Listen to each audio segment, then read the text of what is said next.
എന്നെ സംബന്ധിച്ചിടത്തോളം ആത്മവിശ്വാസത്തിൻ്റെ ഫാക്ടർ ഒരേ ഒരു കാര്യമാണ്, അവിടുത്തെ വോട്ടർമാർ. ഞാൻ ആ വോട്ടർമാരുടെ പൾസ് വെച്ചിട്ടും അവരുടെ കോൺഫിഡൻസ് ലെവൽ വെച്ചിട്ടുമാണ് സംസാരിക്കുന്നത്. 100% ഞാൻ ഗ്രൗണ്ടിലുണ്ടായിരുന്ന ആളാണ്. എനിക്ക് ഇനി എങ്ങനെയാണ് അവിടെ ഒരു റെസിപ്പിയൻസ് കിട്ടേണ്ടത്, അത്രമാത്രം ആളുകൾ പിന്നെ അവരുടെ പ്രതീക്ഷ എന്നിൽ അർപ്പിച്ചിട്ടുണ്ട് എന്നുള്ളത് എൻ്റെ ഉത്തമ ബോധ്യമാണ്.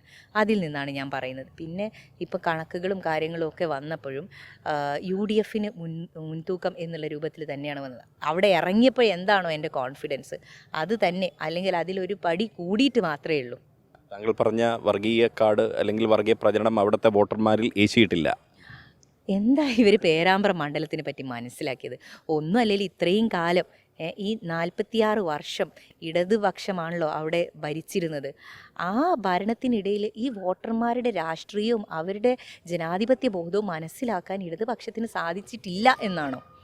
അങ്ങനെ ആയിരുന്നെങ്കിൽ അവർ ഇത്തരത്തിലുള്ള ഒരു മൂവ്മെൻറ്റ് നടത്തില്ലല്ലോ. ഇനി വേണ്ട, വടകര തെരഞ്ഞെടുപ്പിൻ്റെ സമയത്ത് ഇവർക്കൊരു പാഠം പഠിച്ചല്ലോ.